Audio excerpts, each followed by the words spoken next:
Мои стихове, Анита. Секирата. В душата ми покълна цвете. Красиво.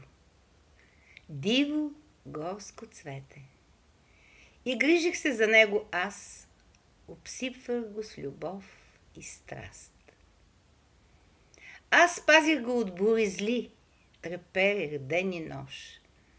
Уви, на цветето му не вървеше. И все накриво то растеше.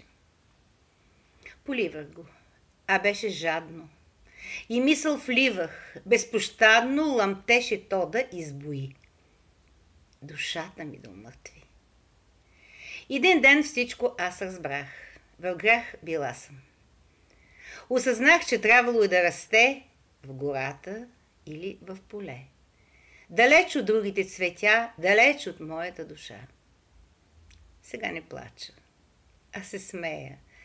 Дори и песничка си пея. И знам, че има на света по-други, истински цветя. С тях се кича и красива, жена доволна съм, щастлива.